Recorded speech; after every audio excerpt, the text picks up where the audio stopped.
Y'all aren't gonna just ignore me for the next few seconds. Hey everybody, we're gonna do the Feel Good Fun Time Talk Show today with Shawn and Preston from Pixelated Paranormal. Can everyone hear us okay?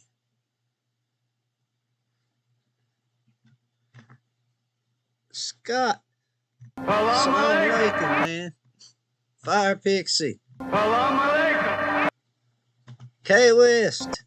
Salam alaikum. Everybody gets their own happy screens. Sounds good. All right. So, Shawn, Preston, y'all want to introduce yourself, your show, tell folks what it's about in case they're interested. I believe I put your handle in the video description so they can find it.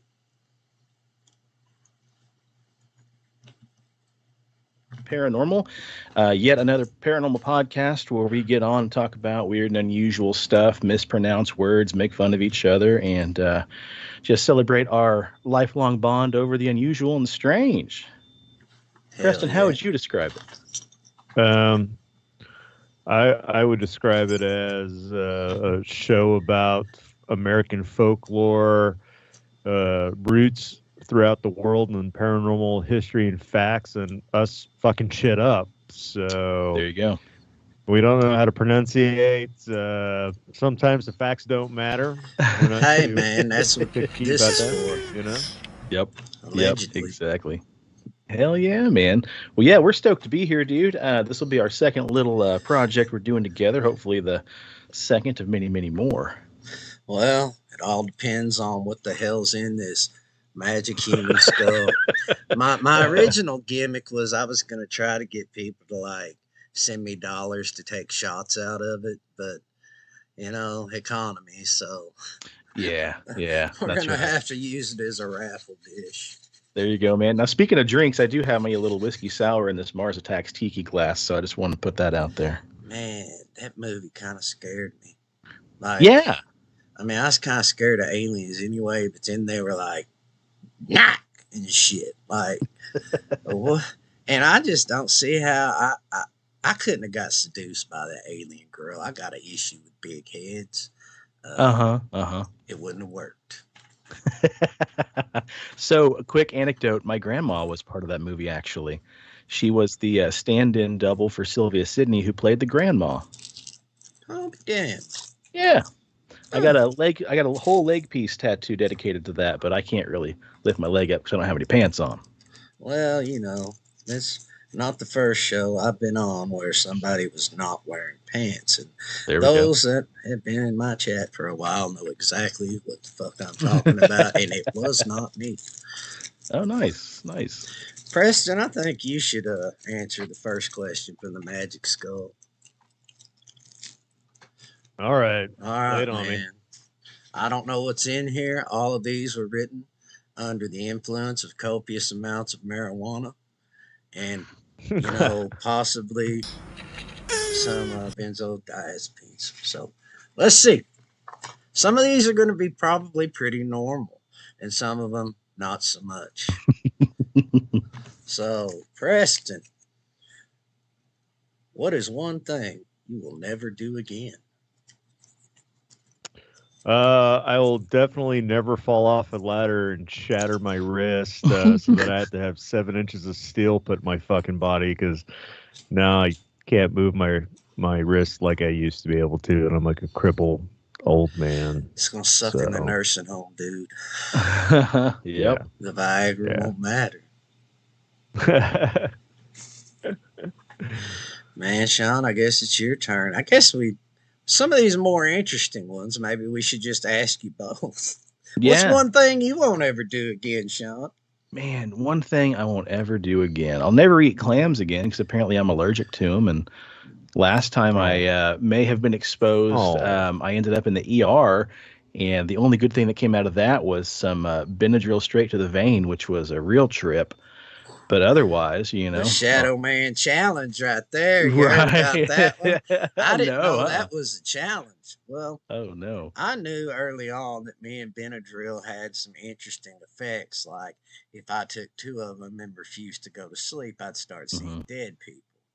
Well, apparently, this new generation in their, you know, Darwin Award challenges has decided that there's one involving Benadryl and seeing a shadow people. So I'm assuming that's the same shit.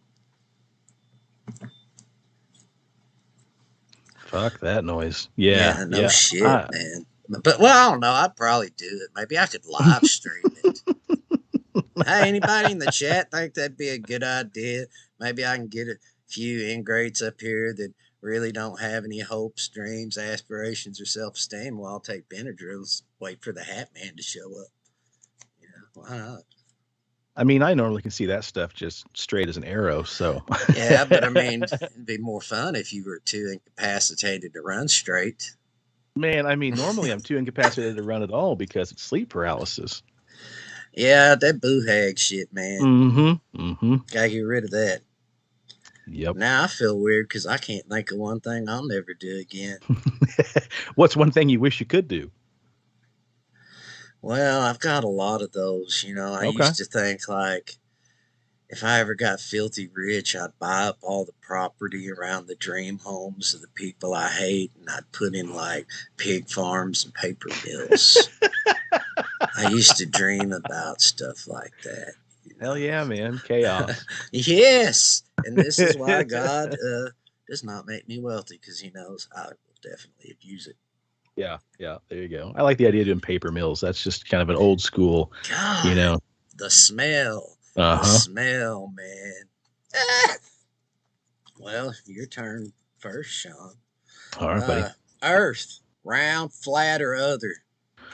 Man, it sure as hell ain't flat. I'll tell you that much. I appreciate the arguments and I appreciate, the quote unquote evidence, but I mean, it's got to be round. It's got to be round. It being round doesn't make a lick of sense to me why we're not all walking upside down, on the other side of China, so to speak. But I know it sure as hell isn't flat. It's got to be round. It's got to be a globe. Gravity's keeping us centered and all that kind of stuff, man. What about you, Preston? Round, flat, or other? I'm gonna go with other. I like that. And the reason why I was trying to put together a show on God, I don't remember what the topic was. Anyways, I came across this article from this guy that talked about you know elves, dwarves, and other creatures and why we don't see them anymore. And at one point in time, he's got theories and evidence to show that the realm of the pixies and the dwarves, that is almost like a flat earth. And because we have a memory of interacting with those beings and people who have been reincarnated, remember being in the realm of the pixies, that since their version of earth, they're on a different dimension, they're on a different plane, is flat, that the people that are convinced the earth is flat have a past life memory of being in that realm, and that it's in conjunction with us being in a 3D realm, so we're in the third dimension, and so therefore the earth is round because we have volume. And so I kind of go with other. I believe that there's probably a way to access the other dimension where that is a flat plane, like Asgard off of the Marvel movies, and that at one point in time we maybe were able to interact with that, and it's just genetic memory passed down. So a little bit of column A, a little bit of column B. But if you're asking me, is the Earth that we're on right now, that our feet are touching the ground off, it is fucking round, baby. No doubt about it. We're on a globe floating in outer I, space. I never thought I'd ever make that like a question for conversation, but I became aware over the last few years. I have friends that are definitely into both sides of the argument, Mm-hmm. and some to a severe degree. And I just know that outside of that time I was on drugs, I mean, it looked like a circle, but I Mm-hmm. didn't rotate around it. But I know I'm not even getting up in a fucking like hot air balloon. I'm not getting in no fucking plane. I won't fucking know because I'm never going to be high up enough to say. But I think the Flat Earth Society and the whole thing's a psyop. I think it's invented to make conspiracy theorists look retarded. Could be. Yeah, for Um, sure. because if there's that problem. If you grab one side of the conspiracy, people have a habit of latching on to every string that touches it. And before you know it, the Earth's 6,000 years old and there's lizard people. Mm-hmm. And, the world's scary enough. I don't need to make it worse. I'm undecided on the shape of the Earth. Okay, But fair. for that whole pixie thing, if you haven't read it, you can read it online. It's called The Fairy Faith in Celtic Countries. It's a forgotten but pretty well classic text on the study of fairy lore in the British Isles before Hmm. they became little Tinkerbells. Preston, are you smelling the Thieves in the Night Part 5? Yeah, man. Yeah. W. Evans Wentz wrote it. I think you can read it on sacredtext.com or .org. Huh. Very Well, faith in Celtic countries, man. we did a series of shows back before we would, do in-depth research all at once. And the series is called Thieves in the Night, based off of who was it? Joshua Cutchin's book. Yeah. I Yeah. remember hearing a podcast he did on that. His ideas are very interesting. Oh man, it's a phenomenal book, and we still haven't finished it. But we did a 3-parter on it, and the part that really just had me enthralled was, I believe it was from that book, the idea that Bigfoot and Loch Ness and all these cryptids and fairy and fae folk were all basically angels that were cast down from heaven whenever the devil was condemned. Man, why can't I think of his name all of a sudden? What's the devil's L name? Lucy. Lucifer. Thank you. I was drawing a blank, man. I've been saying Lazarus all day, so I just dropped it. So when Lucifer's cast, right, when Lucifer's cast down to hell, and all the angels that were banding with him were cast down as well, he was thrown all the way down, into the legitimate hell. But all the lesser, demons, lesser angels, maybe both, were cast down, and they were condemned to roam the earth for eternity. And so that's where you got like the guardians of the forest, where the Bigfoot and the Fae folk and Loch Ness and Goatman and all this kind of stuff is because they're basically all fallen angels that were condemned to their own personal hell of wandering the earth for eternity. But ironically, it was to protect, so to speak, the natural world. I never liked that story because it was obviously a latecomer. I think, well, actually, most of our Celtic mythology, wasn't written down till a long time later. Mm-hmm. But, some of our earliest ones, at least in Ireland, had these dudes coming out of motherfucking spaceships. Yeah. Which is kind of fucked. Yeah. I had a friend that he said, my history of the world starts with some dudes coming off a spaceship in Ireland and taking over the continent or some shit. It was pretty cool. Mm-hmm. Well, and you have that story, where was it? Chestnut Ridge, where the UFO lands and a bunch of Bigfoots got out of the UFO and all this other crazy stuff. So, and that Johnny Quest episode with Mount Shasta, yeah, with old Vice President Pence and his ethnically insensitive manservant. Yeah, it was good times. The 60s. We got the 3-toed Bigfoot south in Arkansas, that Falk monster down there with the Tony Alamo cult. Yeah. Coincidentally, previous, when he had his cult outside of Dyer, Arkansas, reports of a dog man stealing chickens. I mean, I'm not saying it's related. I just, what kind of fucking real estate are you buying, sir? Yep. All right. Next one. Preston, name an urban legend from your youth.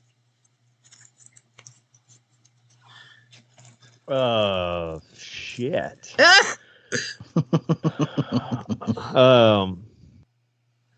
I don't really remember any urban legends from my youth other than they're a dying thing, man. Mm-hmm. Yeah, I'm like when I becoming an adult and like doing research for the show, finding out like Kansas, we had the Hamburger Man, which is like an urban legend. In high school, we had Throsis Bridge. I'm trying to think. There was another.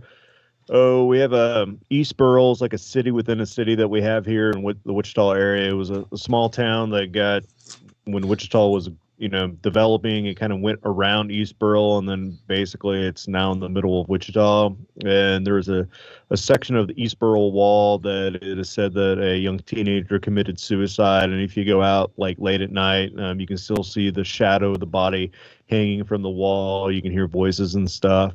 That was probably the only urban legend that I remember just being in high school. But prior to that, like being younger, I don't know. I don't think we had any. Damn.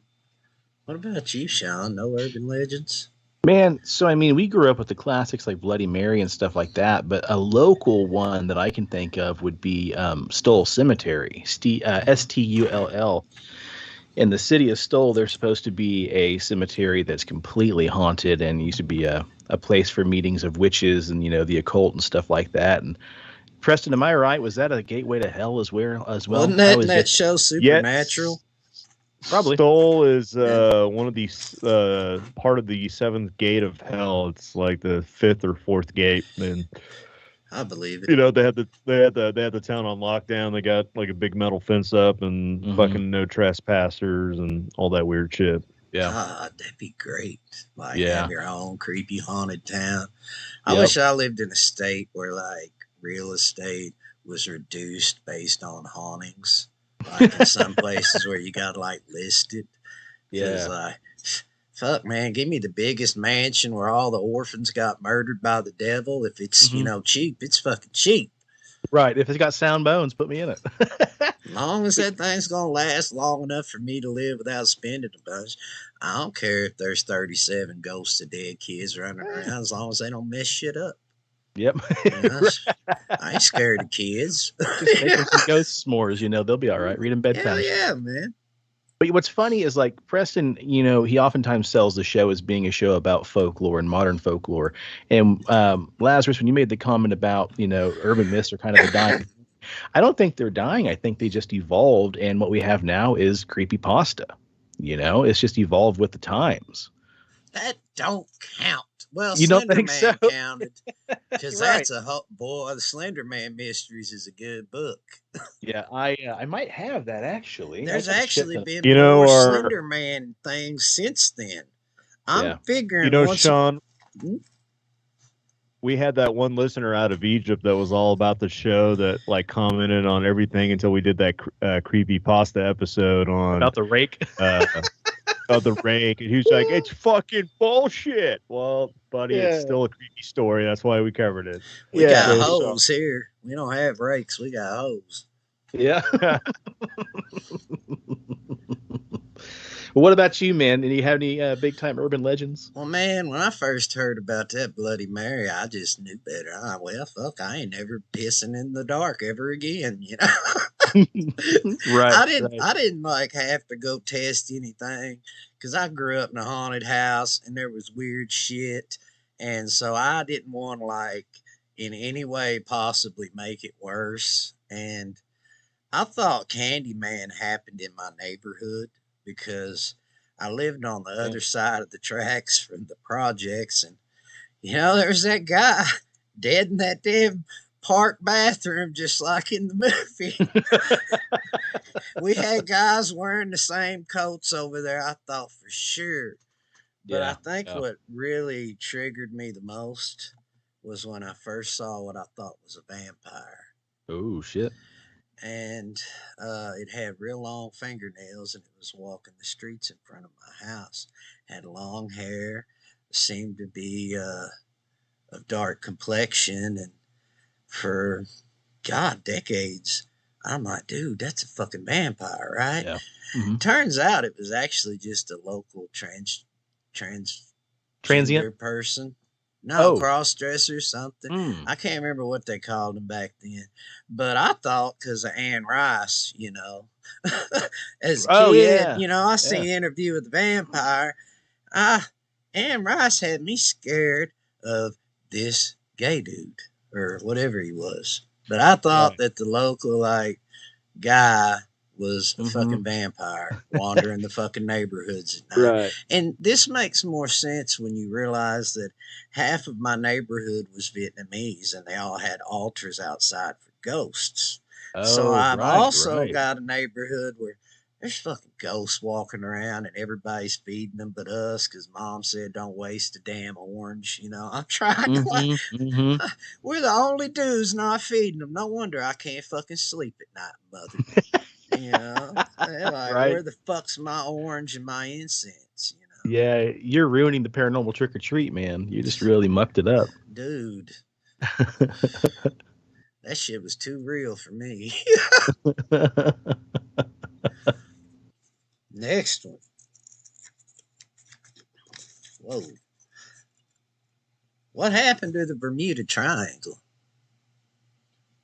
Oh shit, man! Didn't somebody Ain't man? nobody been talking about that in a while, huh? Well, somebody. I'm trying to think of who it was. Somebody exercised the Bermuda Triangle not too long ago. I thought. Really? Is it like that dude in the bathrobe that tried to exercise Boleskine House and set off the fire alarm? Right. Give me a second here. There's an interesting story. I was listening to a podcast about that. Oh man, I can't think of who it was, but they talked about this. Like the Bermuda Triangle, of course, is infamous for being the Bermuda Triangle. But some dude claimed that he exercised it. I'll have to Google that. But you're right, man. You don't hear about that a lot anymore. I think it's because of Epstein. Because, they got that the Navy's version of Area 51 is just north there of the Bahamas. Yeah, that's true. Yeah. I mean, you got all these people swimming around looking at the pedo temple elevator on that island. You kind of got to roll some shit back for a minute, I guess. Right. Too many eyes. I think that's just a classic case of a really great urban legend that finally just kind of outgrew itself. Maybe, man. Bimini roads Nah, and stuff. I don't buy that. You don't? No, because the first actual documented report of UFOs was when Christopher Columbus, he had his 3 ships and they were sailing to the New World, and they're passing through the Bermuda Triangle, and he's got these lights that are hovering over the ship. They're floating around the nighttime sky, like shit's going down, and so he writes it in his journal that all the sailors on the boats are praying because they're like, fuck, the end of the world's happening. Well, it was for some folks. Yeah, the Bimini Road. There's a YouTube channel. I can't remember the kid's name. Anyways, he's a long-haired hippie guy that is an archaeologist that dismisses everything that we're into.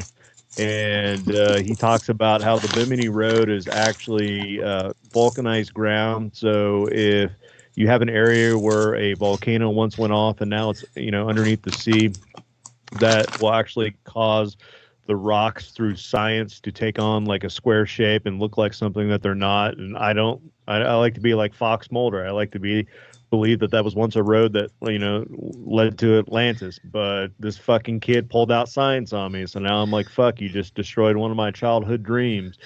Science is one of the many tools of the devil, so as long as you're aware of that, there you go. There you go. And then you have that cabling that when you get so far out past the Bermuda Triangle in the Caribbean, it just fucking falls off into the sea. And that's like a no dive zone that the government has set up. So is that just underground cabling that's sending transmissions to Europe that we use for phone lines and bullshit? So that's why they have it all siphoned off so you can't fuck up communication? Or is it actually cabling that's going to an underground water base where the aliens are taking over? Again, a little bit of Fox Mulder, I'd like to believe. Or the Nazis pretending to be aliens. Hey, Epstein's Island had a sub base on it. Yeah. That little temple actually is very reminiscent on the side of an elevator hatch. Where could that elevator be going? Coincidentally, who used to own an island right next door to that island before he sold it to, I think, first his brother? Who's that? Old Sniffer Biden. And it also had a submarine base on it. That's something. I mean, if I was rich after a paper mill, I'd build myself a submarine hatch, man. Not me. I'd go find me a third world country and invest. Yeah. Not a bad idea, man. Yes. There's a book called The Man Who Exercised Bermuda by Alexander Mark. And apparently there's a story in there how he took some investigation into Bermuda Triangle. But anyway. Did he say what was under there? Was it like the Dreadlord Cthulhu or? No. I need to finish the podcast or buy the book, one or the other. It'd been a lot cooler if it was, but I think he's supposed to be in the Pacific somewhere. Somebody charted it out on Google Earth for us. where the sunken city of Relay is supposed to be.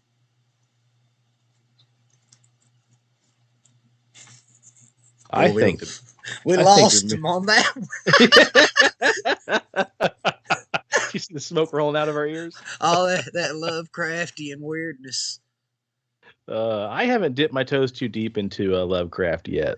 A little bit here Man. and there, but not a whole lot. I'm more of like a Reanimator, the Beyond kind of Lovecraft guy. I think the most interesting thing about Lovecraft was not his stories or his personhood. It was Mm-hmm. when people started noticing all these strange similarities to stories he was writing, giving dates and times and things Aleister Crowley was talking about, down Mm-hmm. to like almost the same words. And there's no way Lovecraft could have known about them because they were written in Crowley's personal journal. Right. That was kind of some weird synchronicity stuff, and then the whole aliens. Because Lovecraft had all of our gods and demons as basically aliens, right? Right. Then old Lom shows up. Right. People in these neck of the woods have been getting probed ever since. Things that make you go, Man. Was Lom written about before Crowley, or was this something that did come out? Okay. That was something that was. It actually happened just down the road from where Ghislaine Maxwell was hiding up in New Hampshire. And really? on the same, I think, interstate or highway as the Betty and Barney Hill abduction years later. Yeah. But he's doing this stuff called the Alamantra working. And Alamantra's supposed to be some wizard dude from the inner planes or some shit. I don't know how he got his name or his phone number. But apparently this dude with a big head shows up and he names him Lom, which, he had to associate it with llama, because they had that whole Vajrayana kink going on at the time. And I guess for all real intents and purposes, that's our first depiction of a gray. And what I found so interesting about it was it didn't have big black eyes like later depictions. And it always makes me think of, what is it, like Lazar talked about that lens that was on him at the crash. And I've never really heard anybody else point that out, but our first gray didn't have those big black eyes. Some of the earlier depictions of crashes and stuff, they had fairly beady eyes. I mean, bigger than ours, but traditionally kind of round still. They weren't really tapered in the corners, and they weren't almond shaped at an angle. I know that was one of the big conspiracies that I read back in high school, was that during that crash, it was somebody had taken like sunglass lenses and shoved them under the eyelids of the people that, if you want to believe that they were hypercephalic. Those poor kids and Russians was cutting up and stuff. Yep. And it was probably us. It was like the Russians did it.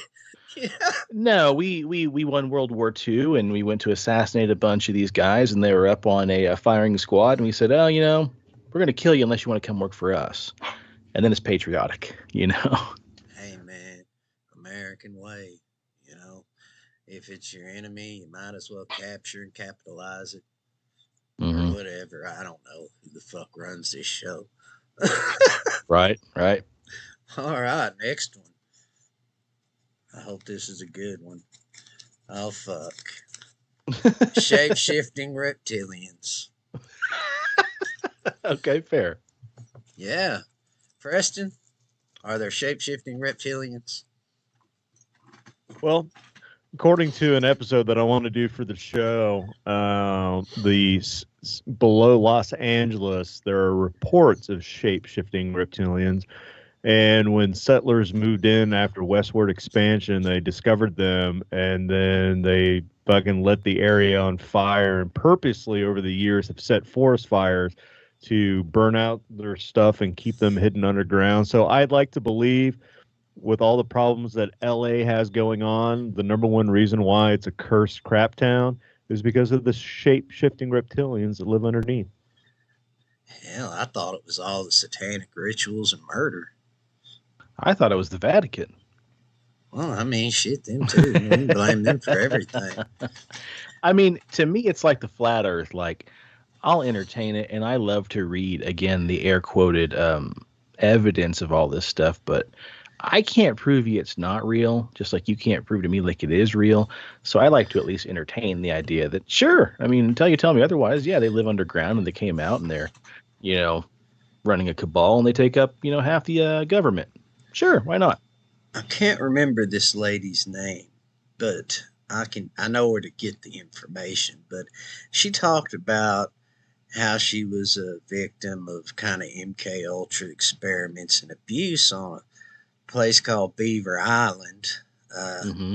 which I think I've seen that movie. coincidentally is just a little bit north of North Fox Island, Uh-huh. which was, a notorious pedophile camp, part of a huge pedophile ring with connections to Gacy.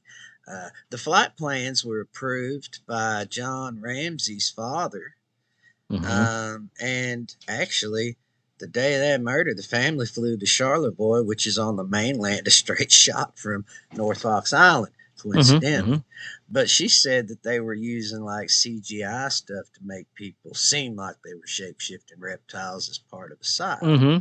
Mm-hmm. Now, that makes total sense when you consider our biggest lizard barker was there all those years with Jimmy Savile and didn't really start talking about and keeping eyes till later.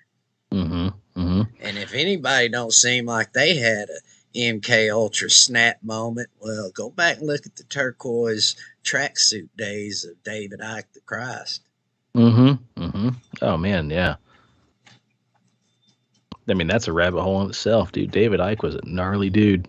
Yeah, he knew a lot for somebody that definitely was not in on it. Yeah.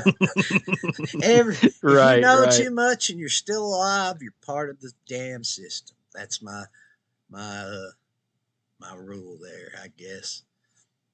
I figure, if we kill people for less, why would we not? Right. Right. Yep. I think about like what was the lizard man in West Virginia that chewed up that lady's car? Wasn't Mm-hmm. that Mm-hmm. him? I think Yep. of it. Boy, her car was pretty fucked up for there not to be some kind of lizard dude I there. mean, I'm she just she saying. hit something gnarly or pissed something off if it Oh, wasn't a that lizard fucker man. bent that shit up. It was. Right. She said it bit and bent with its hands, and that's exactly what it looked like. Holy fuck! Yep. Like, So the episode that we did, it was a couple of years ago, is the one that Shawn got us flagged on iTunes because he spliced in "It's Raining Men." No, it was 'Cause we YouTube. did YouTube spliced us. We did a yeah, cryptid encounter about Lizard Man, Dog Man, and Frog Frog Man, Man, and I Goat put Man. in the background tracks to Rainy Men because it's one of my favorite fucking songs. And beautiful. yeah, I had a little bit too long of a sample in there because apparently there is no 3 to 10 second rule, and YouTube flagged us and took it down. Yeah. So I bring that up because in that episode I found like an eyewitness report. It was like the kind of around the same time as the Loveland Frogman encounter. It was like 1973, 1974. You have this young black guy in a Ford who's driving across town, and he gets stopped, and he sees something in the middle of the road. He gets out and he encounters like a lizard person, and it basically takes his claws and just rakes the shit out of the side of his car. I mean, he's got like these claw marks going from the door all the way across the hood. Jumps in his car, goes to the police station. So the police took photos, they interviewed him, and they're just like, I don't know what to fucking make of this. This guy Jerry came in, his car's fucked up, probably a lizard person. Anybody have any other encounters? Please report it to the station. And then they just never investigated past that. And when you see the actual photos from the police report, you're like, what the fuck? Either he was on drugs or like he was just like just pounding back the beer and like ran into the side of a building or a fence to do that to his car, or this guy really 100% encountered a pissed off lizard person. He's like, no, fuck you, buddy. I'm going to show you what I can do. As long as my car still was operational and it was just like really bad cosmetic damage, I can't think of any situation where that could occur where I wouldn't actually be mad. Like, well, I mean, it's better be than like the a little assholes down the street keying shit.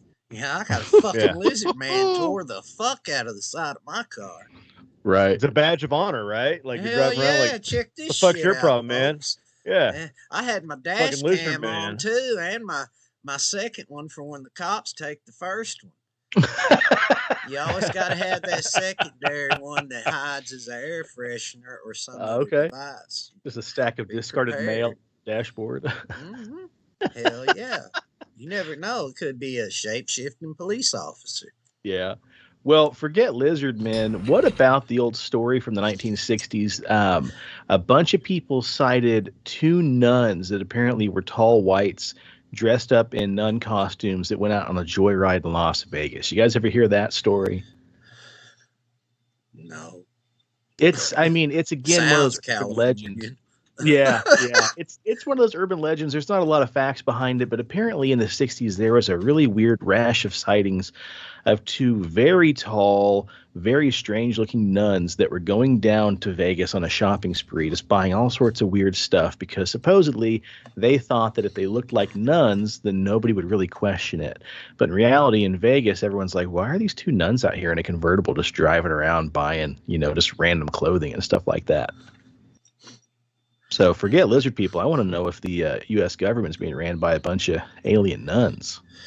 Man. I mean, that Jesuit education.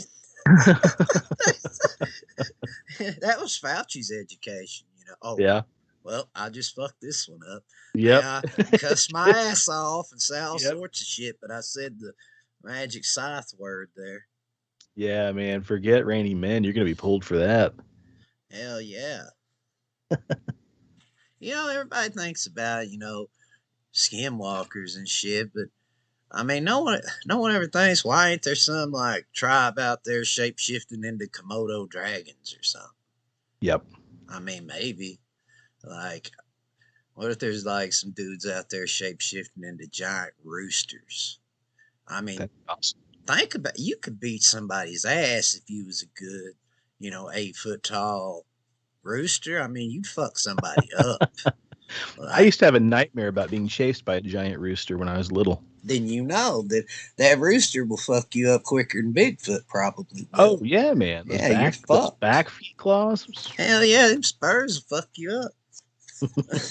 Yep.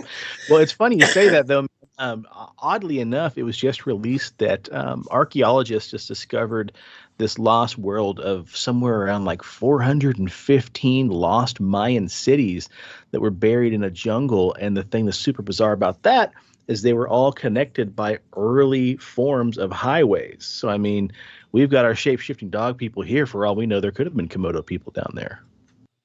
You ever hear about that supposed Mayan pyramid in Georgia? Mm-hmm. And they supposedly found that Maya blue and all that. Yeah. I thought that was kind of interesting because some of the Mayan traditional clothing reminded me like of some of the finger weaved belts that some of the southeastern tribes did. Mm-hmm. And, some of them wore turbans. And there's some Highland Guatemalan Mayan tribes that basically wear a turban, albeit the official turban story was tattooed Cherokees had their heads covered by leftover Turkish garments so not to be offensive in the sight of the king. Why the Turkish people are leaving their turbans around and why these people were keeping them, they did not explain. But I think it'd be pretty cool if they were actually just getting them off the Mayans. That'd be pretty cool. Yeah. I mean, why not? So we have a city south of us called Arc City. Shawn, well, I don't know if Shawn does. I like to call it Arc Shitty.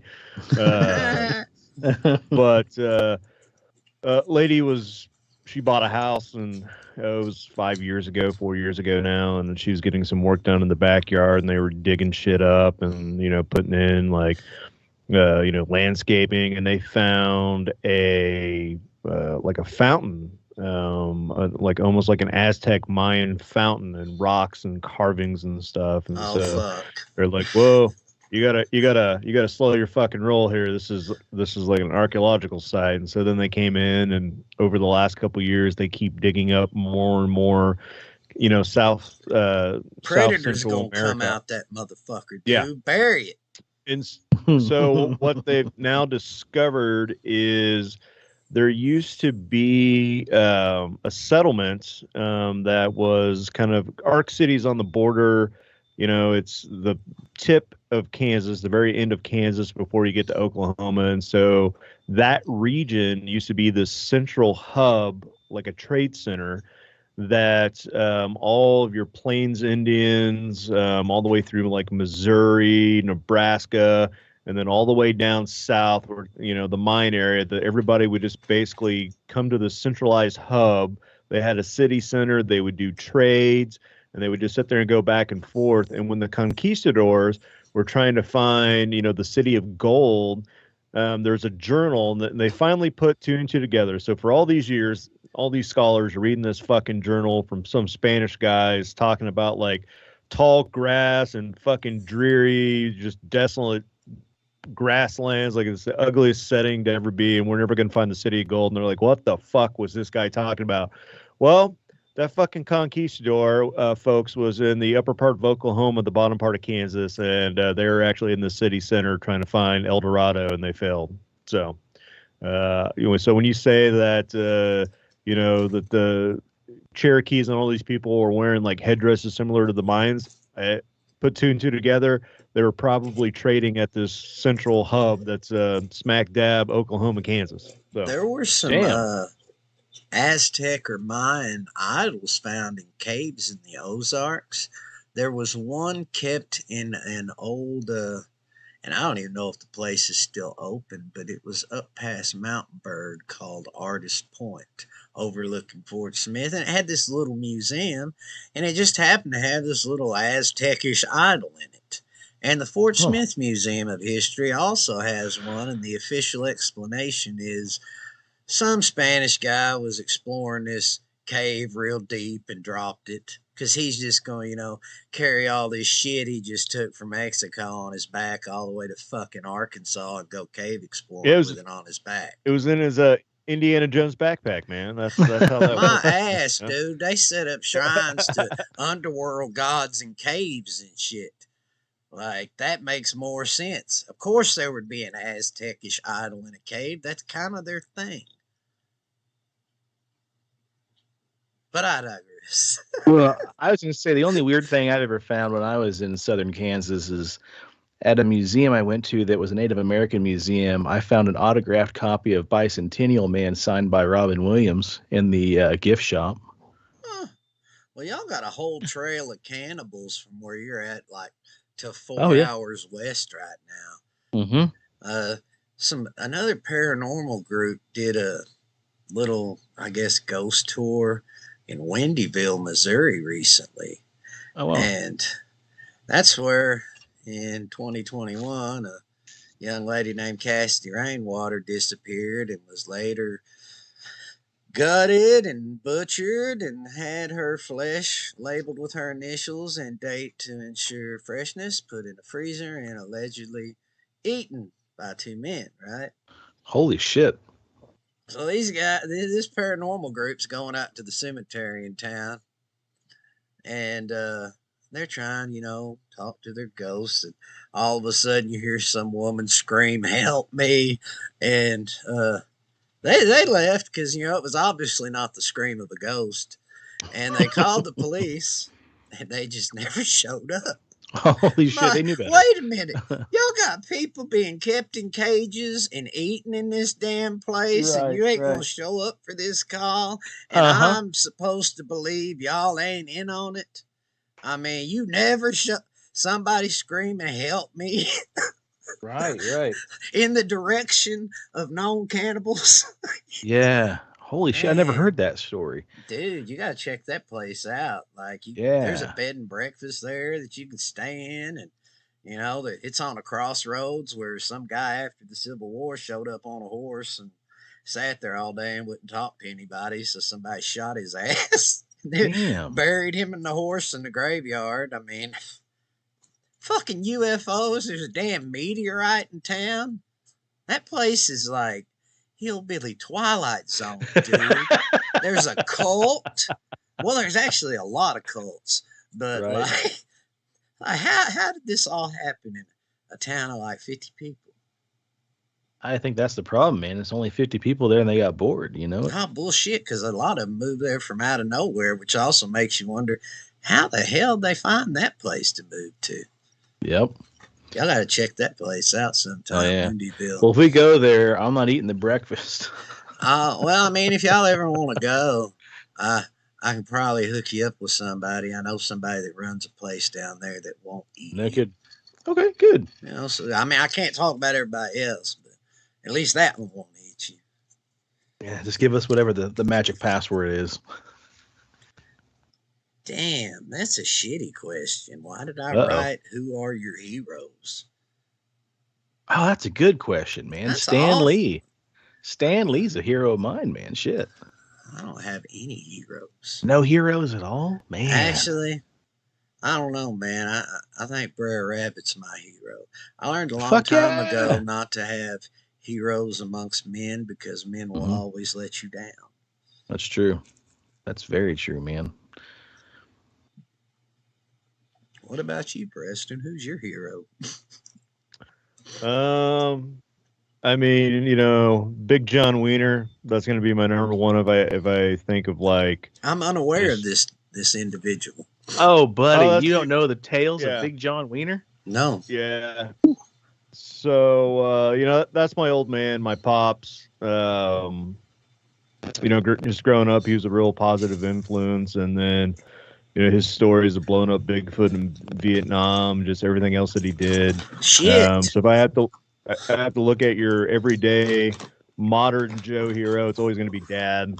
Yep. And then you know if I look at like you know artistic people, David Bowie revolutionized for me. Like you wouldn't have Michael Jackson, you wouldn't have a lot of the artistry that you have if it weren't for like David Bowie. So Kanye you know, conspiracy. yeah. So it just kind of depends on. Plus, David Bowie did so much cocaine and peppers that he summoned, you know, Satan in his pool. I believe it. That's So true. that's hands down like the balls on that guy to do that. So I would say those are my two heroes. So solid choices, man. Yeah. When Yeah. Preston and I were just barely getting started, we went out and did a ghost hunt out at the Bella Vista Cemetery out in El Dorado, which is a town that I kind of grew up in. And he was just, I think he was more excited to go out there than us, you know, to be out there with the boys. And like, you know, we had a moment where I asked him, you know, Preston was kind of wandering off doing Preston stuff. And I asked him about if he was, you know, believed in ghosts and all that kind of stuff. And he had a really nice way to put it of not necessarily, but you can't prove to me that they don't exist. And I believe in God and all the spiritual stuff. So at the end of the conversation, he kind of looked at me and kind of, you know, glistening eyes and said, so yeah, I guess I kind of think maybe I do believe in ghosts. And it was kind of cool just to get validation of, you know, somebody from that generation when Preston and I are out there with fucking, you know, audio recorders kicking around in the mud looking for ghosts that, you know, we I'm might still be stuck dipshits, on but- Vietnamese Bigfoot here because Yeah. I grew up around a lot of Vietnamese refugees from that war. My mother worked at Fort Chaffee at the time when a lot of them were coming. This was young before I was born, but a lot of them settled here in the area. And now I got to go ask my homie about Bigfoot because Yeah. I had a neighbor whose sister's apparent official cause of death was murder by ghost. Oh shit. Again, see why I didn't fuck with Bloody Mary? Now I can't say. This is just what they told me, man. Right. Like, So Dad's second year in Vietnam, he had to guard a village. There was a village that was on the border of South Vietnam and North Vietnam, and it was kind of a raiding point. So they said, take your platoon, go and guard it. And he was always taught that when you look for the Viet Cong snipers, that when at night, because they would camouflage themselves so well up in the trees, that you would shine a light and you would look for the whites of eyes. And if you saw the, you know, kind of like the eye shine that humans have, or you see like that little bit of white, that's a sniper. You need to called in and just blow the shit out of it. Don't ask questions. And so Dad was on his patrol. He's up there flashing the tree line. He sees, you know, 4 or 5 pairs of eyes. Tango Bravo 10, Charlie Alpha, bang, bang, bang, calls in the fire strike, blows the fuck out of the jungle. And then the next morning, the colonel called and said, Gillen, I need to report. Get your ass out there and, and tell me what you got. Did you get like, regular soldiers? Did you get some grunts? What did you get? And so Dad goes out there and it's just a fucking like massacred field of like hairy body parts and like things that look like part human, part monkey. He asked the village elder and he was like, gave him a name and said that basically means like the ugly people of the forest. They're like the That's wild rude as people. fuck. You know, we normally we don't mess with them. They kind of leave us alone. And so Dad called it in, and when I was younger, that was kind of where the story ended. And then about 2 years before he passed away, we were talking before a Super Bowl game, and he was like, "Oh yeah, I never told you, but when I called that report in to the colonel and told him that I'd blown up these monkeys." The colonel got back on the squawk. He was like, Gillen, I don't want to fucking hear shit about these goddamn apes. Like, they've been giving us problems left and right.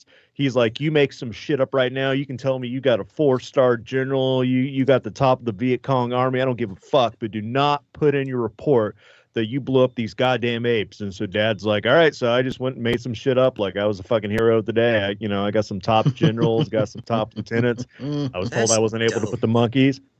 But growing up, we would talk about like aliens and Bigfoot and Loch Ness monster, and hands down, the one thing you could always count on Pop saying that he believed in that was 100% real was Bigfoot. Anytime that we watched like Unsolved Mysteries or any show that had to do with Bigfoot, his old ass was in that sofa, just yep, we got to watch it. Yep, fucking kill those goddamn things in the war, boy. And so that that always kind of stuck with me, and I just I love those stories. So If you Yep. get like 3 wishes from a monkey's paw, wonder how much you get from like a Bigfoot hand.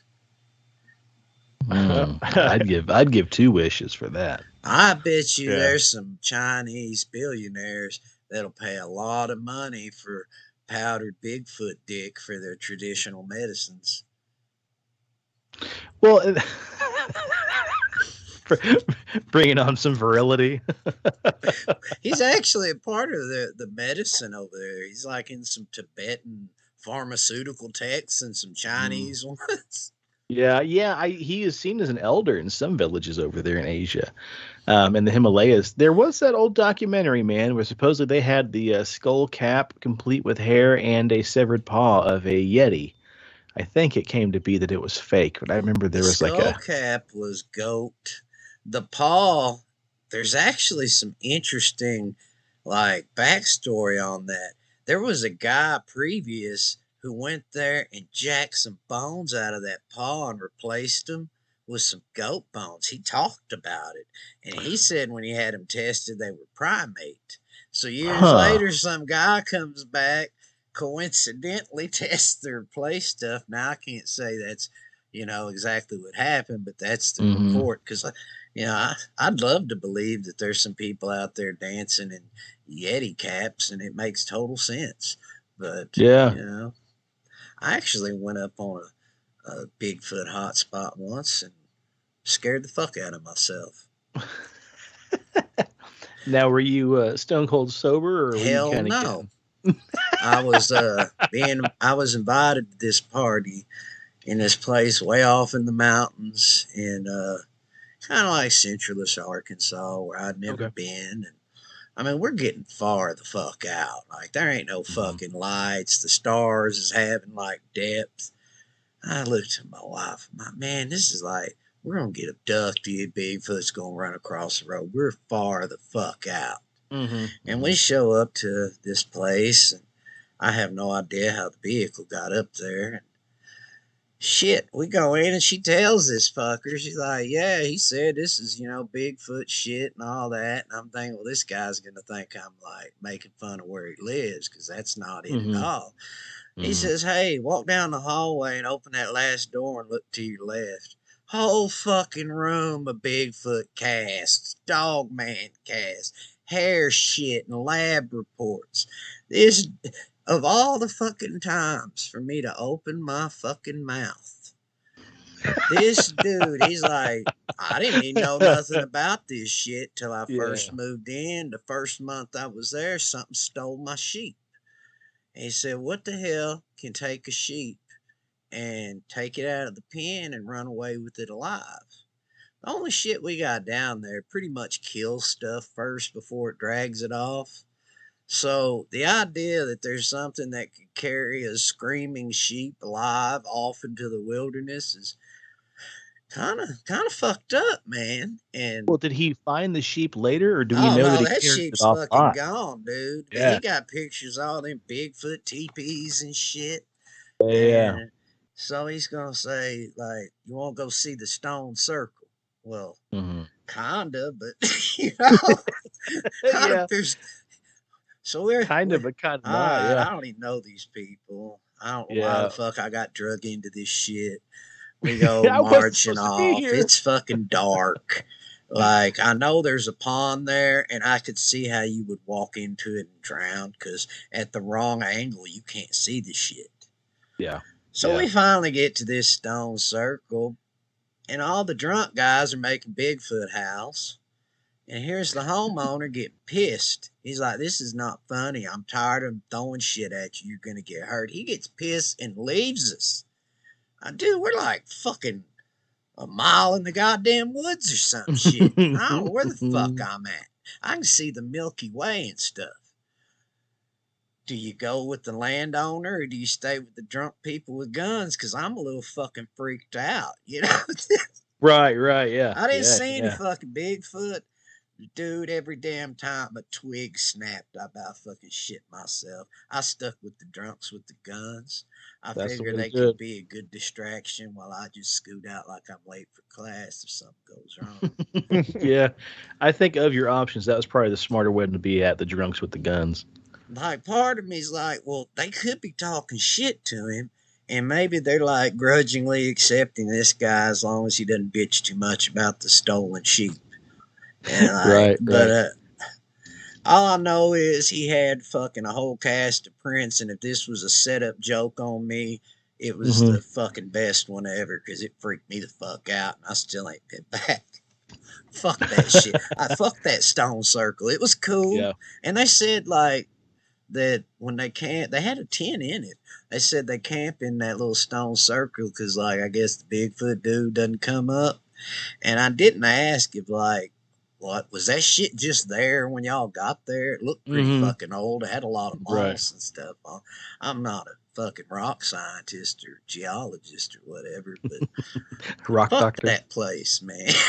Yeah, that's funny. Hey, we've got a listener actually who just graduated her geology degree, actually. So Awesome. That's pretty cool. it's pretty cool. Going to be a rock doctor. I'll go study some of them rune stones. Yeah, no shit, right? Are y'all good for more questions or are you out? Let it rip, buddy. All right, next.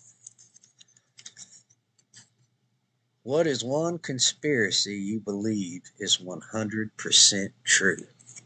Oh man. That's a good one. Okay, so I'm gonna say, for the sake of arguing, the moon landing. God damn it. That was going to be my answer, cocksucker. I think so. You think it didn't happen? I think, okay, so let me put my tinfoil hat on real quick, okay? Because if I'm going to argue with you that I believe in, if there's one conspiracy I have to believe in, I'm going to put all my chips on that because, again, the air quoted evidence, it's pretty startling to see how many people have gone into such great depths to prove it wrong, to the degree that we have brand names etched into the bottom of moon rocks, and without there being gravity, how's the flag waving? And that one moon rock being petrified wood from Arizona. yeah. And I mean, you've got Stanley Kubrick all up in that shit. That's the one that if I had to pick at gunpoint, I'm going to say, yep, that's it, dead to rights. Now, I believe we've been there for sure, but I would say that's my favorite one anyway. Hands down. Yeah, I'm pretty sure that footage was fake as fuck. They're going to have to give me some better proof than that shit. That's all. But they can't because they lost the original footage. Right. And see, and that could be the thing too that I would also put my chips in is that we went there and the footage got fucked up, so we had to fake footage. Because I fully believe 125% we went to the moon easily.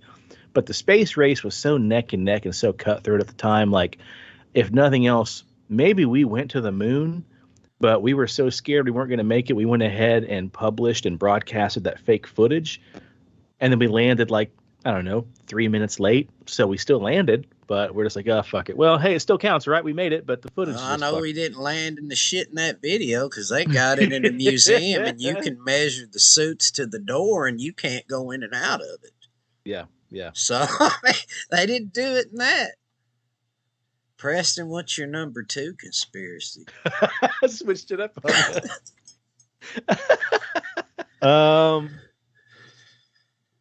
Man, I like to think that all of the conspiracy theories about the Nazis and aliens and like Antarctic and the base Nazi bases on the moons and all that, and everything tied into Project Paperclip. Because if you look prior to World War II, there's not a lot of reports of like UFO sightings in the United States. Now we had like airship sightings, like dirigibles and flying ships and weird things like that. But actual UFOs, those reports and everything didn't start happening until after World War II.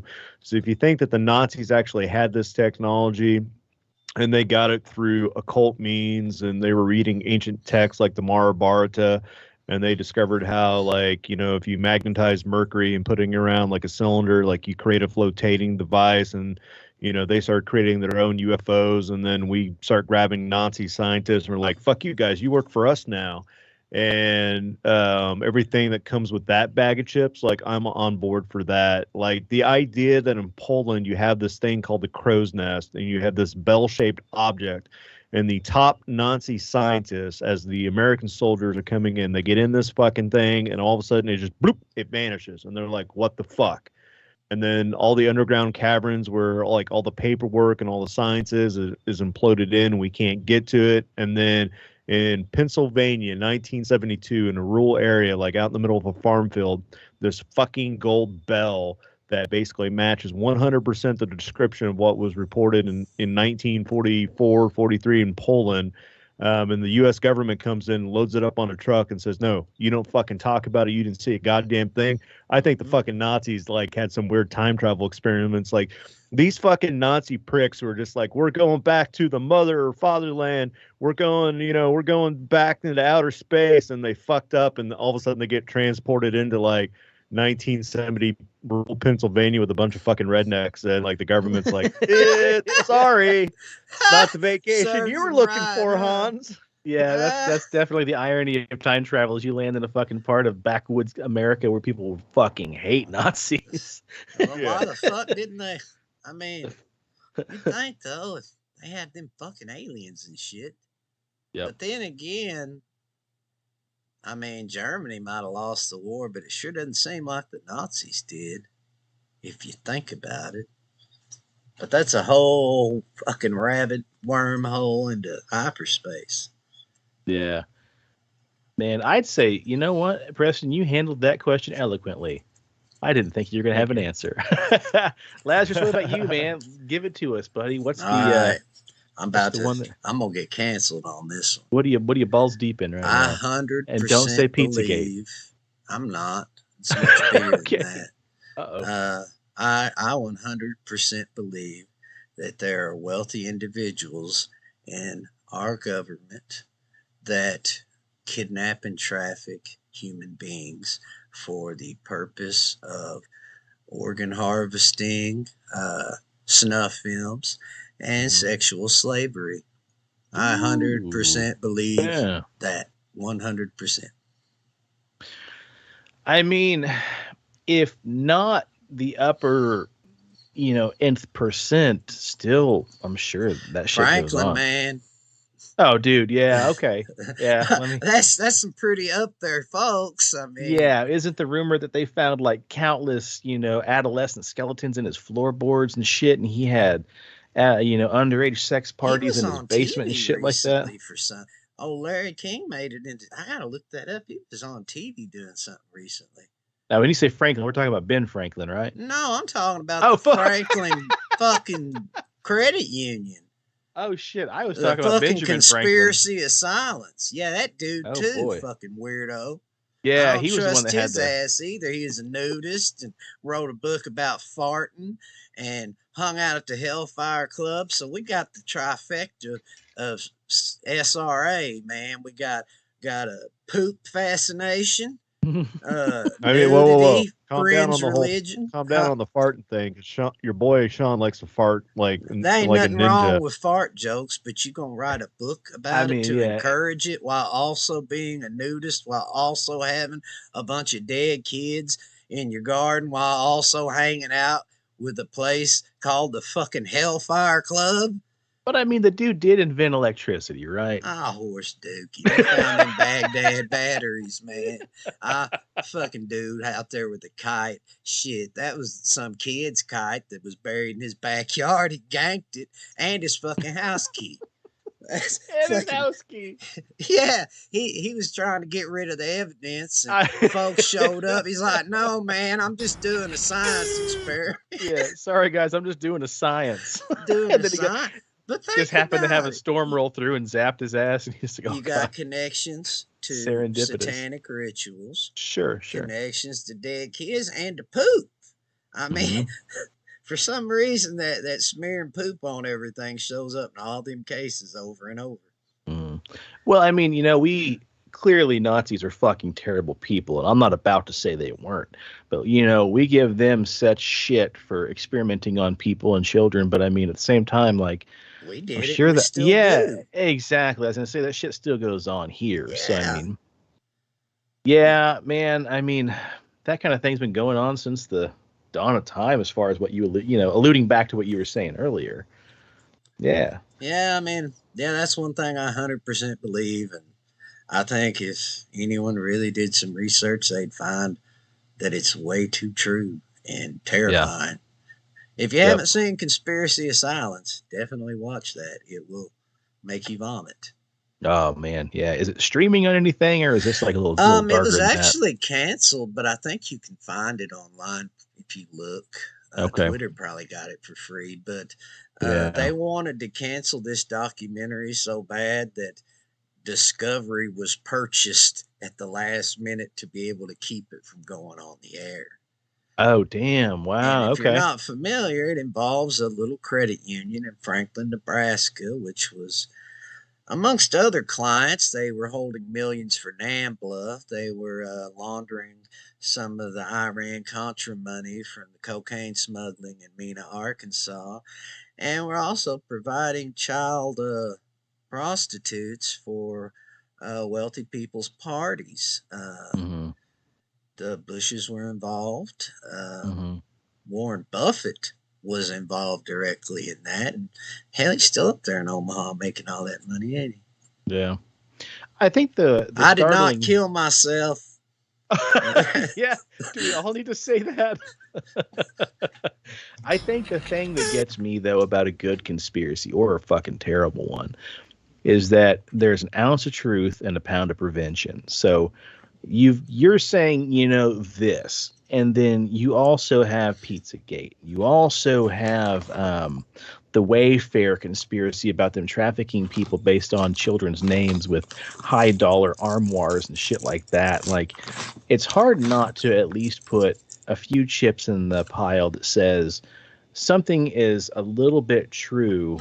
And well, I don't know about Wayfair, but I do know that the former employees of that pizza parlor had, before all that broke out, made complaints about their children being sexually harassed. And that, I mean, no one ever talks about that, but that was pre all of those leaked emails. Now, I'm not saying all that's true. I'm just, part is. Yeah. But I mean, any great conspiracy, I think, is based off of an ounce of truth, So it's interesting to me to, if you were in charge of, preventing this from getting out, or any conspiracy, and you're like, okay, for Roswell, for instance, okay, all right, Agent Lazarus, here's the sitch. UFO crashed in Roswell, New Mexico, and 3 dead aliens rolled out of it. Fix it. And then you're like, well, fuck. Okay, so some Russians cut up some retarded children and sent them over in a rocket to scare us, because yeah. But what's funny is that's easier for me to digest as a 1940s farmer than little green men crashed and fucking their guts are spilled all over my pasture. So I can then sit back with my coffee and be like, okay, never mind, shit's fine. Like some kids with hydrocephalus crashed. better and than it a was weather balloon. Yeah, right. So I mean, who for all we know, this shit could be real, and then someone gets a hold of it, and they're just like, okay, I'm the fix it guy. So yeah, check this guy's out. There's a pizza place up in fuck all, and they're selling kids based on code names like pepperoni and cheese and stuff like that. So if you spin it far enough, people are like, that's just batshit crazy. Moloch appears twice in those Podesta emails. Moloch by fuck name Moloch twice. I think we in those same we did not kill ourselves, folks. Emails. Moloch twice. What could that's that some fucking be deep shit, for? man. Yeah, it ain't the sauce. I'm just saying. I don't know. I've just never been that into pizza and devil worship myself. Nope, not at the same time. Definitely not. Definitely, especially not this age. There's a book. I'm trying to. It's like something about the god Apollo. Came out like a year and a half, 2 years ago, and it's one of the. It's a touchy subject, but my problem with conspiracy theories is once you go down the rabbit hole, right? So let's go back to the moon landing for a second. So that's 100% plausible right there for me, because if you think about it, if you look at the actual technology at the time and you look at like how we constructed that spacecraft and you start actually crunching those numbers, if you were to put it through a computer now and say, is this probable? It would come back that there's 11% chance that those fuckers would survive going through the, the upper belt, the radiation, and the fact that they had to come back down and land. So the fact that our government didn't want to look like a bunch of like second place losers to Russia, and so they had a backup plan and they made this 100% plausible, right? And so once you start going down that rabbit hole, well, that's probably correct. And then a couple, I read a book once that it was called Dr. Mary and the monkey virus, and it has Dr. to deal with polio vaccine. Yeah. Yeah. Okay. So you start going down that rabbit hole and you're like, holy shit, you're right. David Ferry. Like if you look at cancer rates prior to the polio vaccination, and then you look at cancer rates past the polio vaccination, and then you try to come up with a plausible explanation of JFK's assassination and realize that it's all tied into this one event. Like, oh shit. Well, so the polio vaccination, I'm feeling pretty positive about that one. I'm feeling pretty positive about the moon landing. And then now you start throwing like death lasers, you start throwing like, Pizzagate. Like, I'm not saying that it's not real, but the other two shit was pretty plausible. And then now all of a sudden you read this book about the god Apollo and sacrifice. And the fact that you look at the Mayan culture, you look at the Aztec culture, you look at a lot of ancient European cultures where we are doing sacrifice, and the reason behind it, and the description of the god Apollo is the same description of the god Moloch, and the same description as there's some other fucker, right? And so all these descriptions start lining up, and you realize that there are sacrificial sites and pits. And then we get into a modern society where we don't do sacrifices anymore. And then now you start talking about, like child abortion and all this other stuff. And then all of a sudden you start going down this rabbit hole. You're like, I don't know. Maybe it's connected. Maybe it's not. But how the fuck do we cover that topic without, I don't know. So that's my rant. Man, I'm fine with getting canceled. Then I don't have to actually prepare subject matter and stuff, and I can go back to hey guys, lazy. Go ahead and cancel us. Our Tuesday nights are now free. Yeah, the problem is Preston and I are doing more research than ever. Well, you should That's definitely like studying check for a out test. Conspiracy of Silence and the Franklin Scandal. Yeah. And Dr. Mary's Monkey, old David Ferry, ties into a lot more than just Kennedy and just Dr. Mary's Monkey. That wandering bishop road gets huge. And he was a very prominent wandering bishop. And I guess part-time crossdresser like Hoover. I mean, shit's been going on for years, And right? occasionally offered the black mass. So he did some. I mean, he was playing both sides, man. Double agent with them greased on fake eyebrows. It's picture Charlie Chaplin. Yeah, man. If you could live anywhere, where would it be? Oh, man. You go first, Lazarus. You tell us, buddy. My imagination. Fucker. Beat that one. Yeah, right. Man, I would have to live somewhere with a beach. I'm scared of typhoons. Tsunamis. Fucker's scared of typhoons and alien abduction. Fucking sea monsters. I'm scared of that shit too. Looking at the ocean gives me fucking anxiety. Oh, I love it, man. I love it. Ironically, I can't swim, which I probably shouldn't have said out loud on this show after the subject matter, but just stay away from smiley face graffiti and you'll be all right. Oh, sad trombone, man. I would want. The problem is, I want to live somewhere tropical, like near a beach, because I love just being out in the sand, just with a drink in my hand and kayaking or something like that. But at the same time, I have grown all of a sudden in the last few years to love the cold. So I would love to live anywhere else but Kansas. I appreciate the fact that we get, the best of both worlds. We get fucking negative double digits and we get triple digits in the summer. But man, you got to give me somewhere tropical as of right now. Well, it makes more sense if the world ends, so you have like 4 growing seasons. At least you won't starve or have to work so hard. It's just gonna be fucking hot. Yeah, it's gonna be hot as fuck. You're gonna get malaria. But, well, yeah. Get jiggers and dengue fever and the rest of it. But fucking scurvy, that's gonna be back any day now. But man, hey, pine trees, just make needle tea. You'll be fine. No scurvy. Just give me some pine trees and some Amanita muscaria mushrooms, and I'll be all right. Man, do penis envy. Like, make sure that someone's not going to let you leave the house if you don't handle it well. Mm-hmm. And, like, take 7 grams at once. Terrence McKenna, wait a second, let me put that screen up real quick, my allegedly sign. Terrence McKenna said that 5 gives you a breakthrough, so I might have, allegedly had the bright idea. Let's just do 7. I'm kind of fat. And, man, that like few hours seemed like the longest time of my life. I mean, had with a little all more my emotions at once. I was teleporting places and seeing flying fucking goats and shit. Damn. Yeah. Well, with maybe about 2 more grams, you can live in your imagination. I got a little PTSD from that shit, man. I sat there with some for a while because, like, the worst part was I seen my friend die 3 months before they died, and they actually fucking died in the exact same spot, dude. So, like, it was all fucking weird, Fuck that shit. And I went to Utah. I've never been to Utah.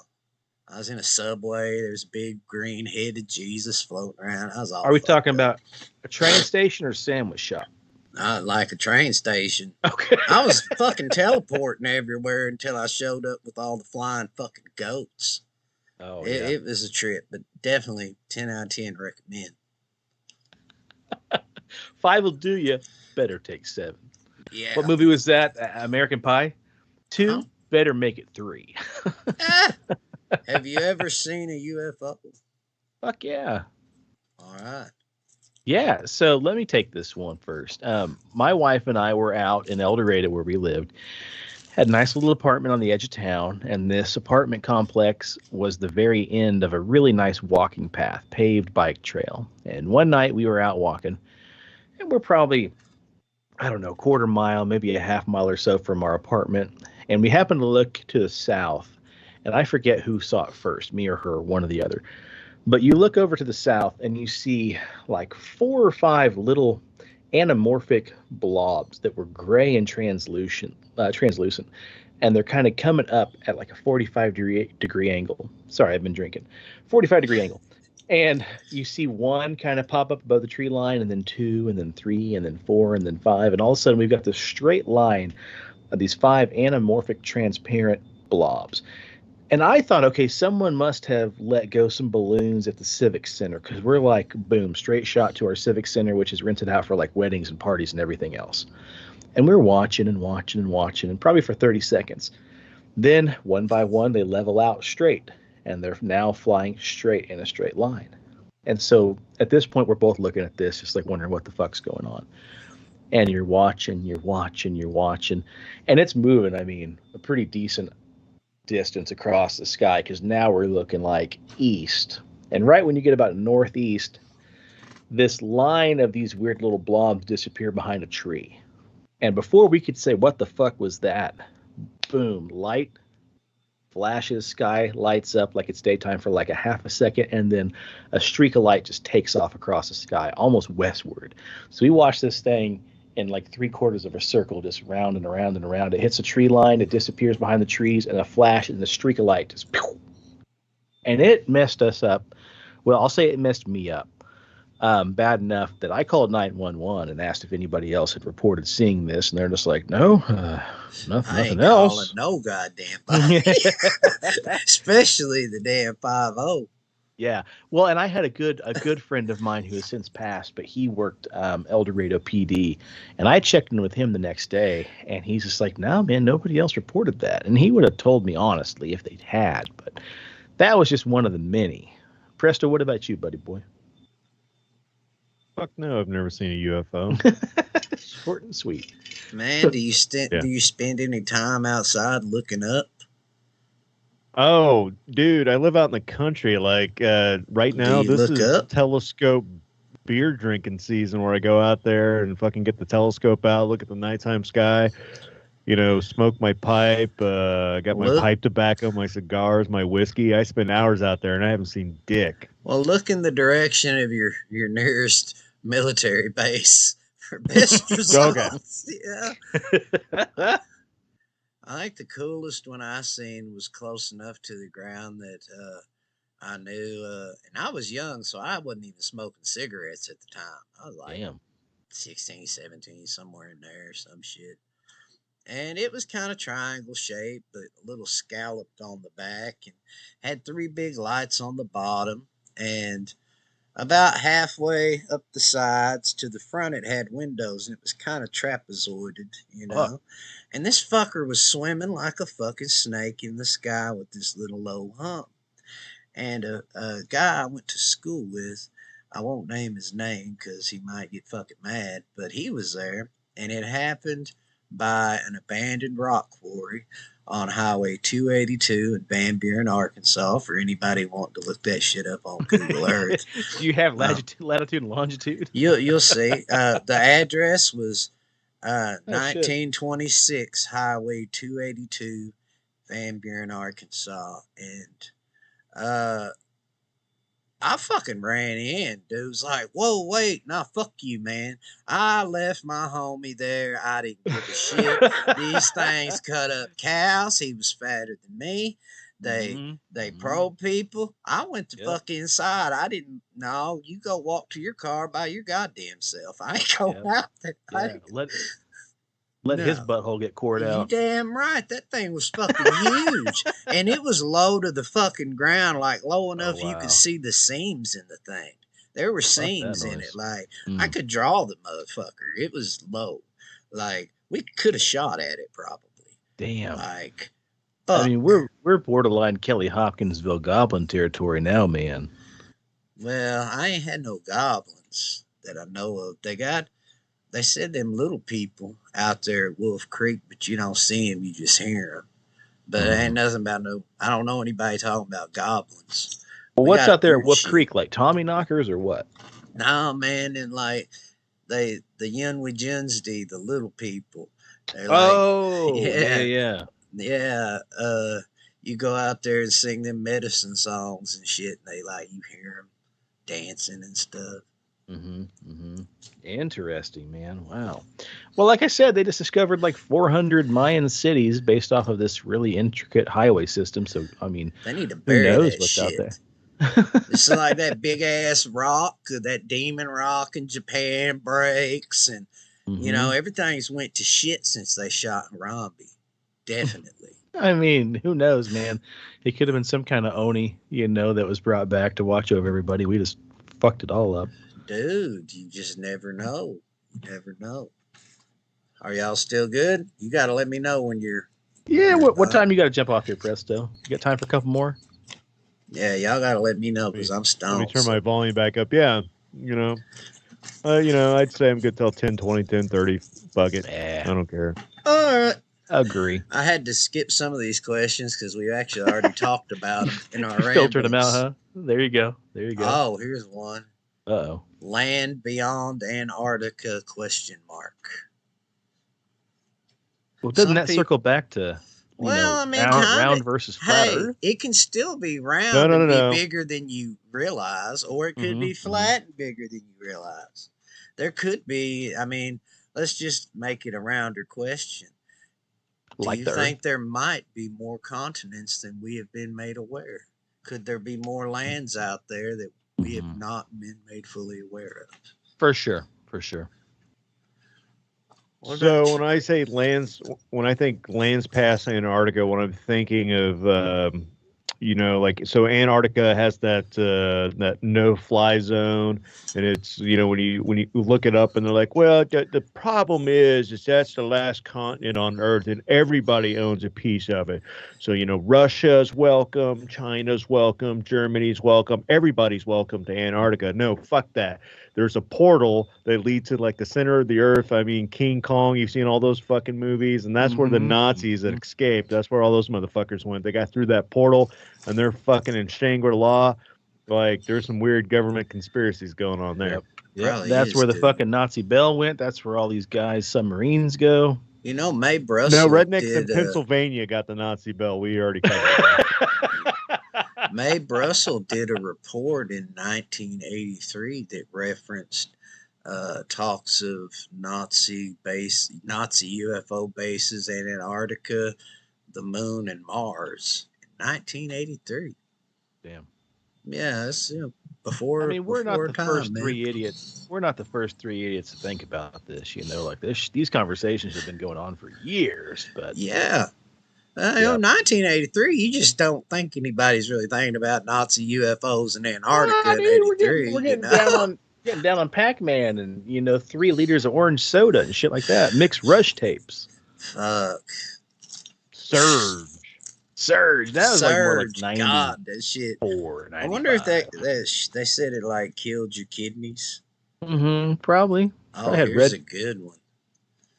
A true story that happened to you that no one believes.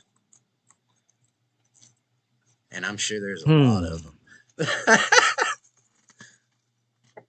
A true story that no one... I don't know, man. I mean, I live in the mindset of I don't really give a shit if you don't believe my story because I'm probably not going to believe half of yours. It's just the concept, something... That's just out there. Like, for example, no one believes I got one. Yeah, I've only ever went to a strip club one time, and it was to get my computer fixed. Well, folks, we got to close the show now because no one's going to top that story. True story. Interesting. Well, fuck. I mean, I love it. I almost likes want to call his penis Thor's hammer, but you know what? The computer... That might top Thor's hammer. True shit. Oh man. Well, that's fuck yeah. Was it like a little like strip mall kind of thing, or like did the dude just run a Apple repair store in the back? No, the security guy there was a friend of a friend, so I just dropped my computer off. Odin of Asgard appears in my family tree on Ancestry.com. Odin of Asgard. That's what it said. So my family tree leaves planet Earth, man. I've left fucking Middle Earth, dude. That's the second time we brought up Asgard in this fucking podcast. I meant to say it earlier, but I was stoned and got sidetracked by the Viet Cong Bigfoot. Yeah, right. I mean, that one That's definitely fucking is beautiful. a red herring that throws you off from time to time. Yeah, Okay, so twice. He's that's my fucking cool. 61st and 59th great grandfather. That's an Arkansas joke to be made in there somewhere. You'd think. But interestingly enough, the only cousin marrying in my family was Hmm. amongst rich Yankees. Hmm. Well, you can't tell the heart who not to love. I'm That's what I like to related to say. the Ray family that came in the Salem witch trials to protest. They Oh, no signed that shit, whole huh? protest thing, like Sarah Oh. and John Ray or James Ray. I remember Sarah Ray's like my ninth great grandma. Yeah. I always forget the lineage, but one of the great, great, great lady relatives in my family married Sitting Bull. Cool. So there's some useless trivia for you. I should probably get the details on that. Did you guys see that orb fly by just now? No. Probably a moth or something like that. Because right now, It's one of them remote control moths they was talking about. Look into that shit. That's oh, I not even a have, man. I have. conspiracy. I mean, I Whoa. too. I I don't got. trust a fly for fuck no more. Every time I see a fly, I'm thinking it's the man watching. And birds aren't real. Okay, so a story that no one believes. I entered the flow state on more than one occasion. I don't know if you guys know what the flow state is, but it's that state that people talk about in athletics and whatnot, where like someone just, boom, you're in the zone, and in a split second you can calculate how far away the basket is and what arc and what velocity to throw the basketball to throw a 3/4, court shot and be a nothing but net kind of shot. So we were running this obstacle course race, and Preston's done it with us several times. And as a matter of fact, Presto was there for this instance. So my wife and I and Preston and the rest of our gang, we like to do these OCRs, obstacle course races, where you're running through like mud and fire and doing a bunch of dumb shit because you can. And we're going across this like 10-foot tall pile of rocks, or maybe it was higher, I don't remember, but they're a bunch of big chunks of rock. And we're traversing these things in this foot race that we're running. And I do believe it went Preston and then Eric, or Eric and then Preston, and then my wife, and then myself, and then Patty and Aaron. And we're going across these rocks. And like they're not cemented in, they're pretty loose and kind of wobbly. And all of a sudden, I look over and time just stops. And I see my wife step on this rock, and it kind of teeters over. And in my head, it's hard to explain. In my head, I picture the rock tumbling over, her spinning around about 45 degrees, landing on her butt, and then tippling over backwards, somersaulting down to her, demise, sure to break a couple bones. And then that moment freezes. So a moment within a moment freezes. I think to myself, okay, I have also at this moment stepped on another rock, and I'm falling forward. And there's a sharp rock pointed right between my eyes. And if I don't do anything, it's going to go right between my noggin and just brain me. So I need to raise my hand up at this angle and move my hands to this degree to grab this rock to comfort myself. And if I pivot a certain way, I can actually catch my body weight. At the same time, I got to reach over and I got to grab her leg, because as soon as I snap out of this moment, she's going to be pivoted and be perpendicular to me. I got to be able to grab her foot, because at this point, one leg is going to be up in the air, and I got to be able to grab her by the ankle. No, not the ankle. I got to get the shin. Well, you can't grab the shin because then you're going to spin her around the opposite way. You got to grab her just above the ankle, and your momentum will catch her, and your body weight will set her back upright. You will catch yourself and not brain yourself on this rock, and everything's going to be hunky-dory. Okay, hold on a second. Wait. Not yet. Not yet. Okay, here we go. All right, everybody ready? And then I reached forward, grabbed the rock, and not even looking, grabbed her ankle and set her upright on this rock. And I mean, boom. Everything snaps back to real time. Everything's great. I stand up. My wife's like, holy shit. I don't know if Presto and Eric saw it, but Patty and Aaron behind me were freaking the fuck out. And Aaron even said, how the fuck did you do that? Oh my God, I thought she was going to fall down that pile of rocks. And in my head, I'm like, oh, no, it's cool because, I just boom, boom, boom, boom, boom, and I set her upright. And so whether or not anybody believes it or not is one thing, but it's definitely something that's hard to explain. And without being in that moment, you can't really understand it. Eric and I turned around in that moment, and we're like, "What the fuck's everybody freaking out about?" Like, by us, like, come on, let's go over this fucking rock pile. Well, what's your unbelievable story, Mr. Preston? Well, if we're talking about family lineage, my Anything. great uncle was the king of Ireland, and he killed St. Patrick. But it's not really that special because, like, he fucked so many people that Are you 90% talking of about Ireland is Neil of related. the Nine Hostages? That's right. Yeah, dude. That's I'm related. We're cousins, Holmes. I believe I it. see. There you go. I mean, half Ireland's related to this guy, so that's. I mean, it's cool, but it's not cool because everybody who's Irish is like, yeah, they're all related to Neil. So You also Hey, have man. 6,000 cousins. I wish that yeah. I was What? such an awesome king that I had that much Celtic booty that I would be the progeny of most of our part of the country here. Yeah, but so here's the thing about that, though, is when you actually look at the genealogy, so either you have a genetic marker that means Neil was your uncle, or you're a direct descendant of Neil. If he was your uncle, and you go back and read all the folklore, there was like 4 or 5 brothers. They all had to go through all these tests. One of them had to like kiss a witch, and then everybody pussied out except for Neil. The other brothers, like they all the great grandfather set like a hut on fire and said, "Okay, go pull something out." And somebody's whatever fifth great grandfather, 10th great grandfather was the retard that pulled out like some I working don't think we tools. say that But word Neil anymore, was the Presto. Yeah, we but do. I Neil was said the it earlier. badass.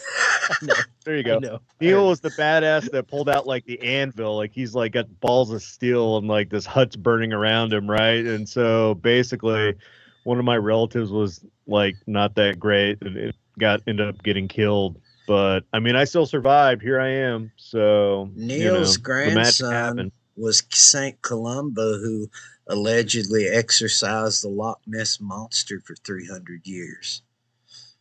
Oh shit. Yeah, Saint I thought that was Columba. Crowley. No, Crowley told people he kept it as a pet and fed it sheep, but he was just trying to be edgy.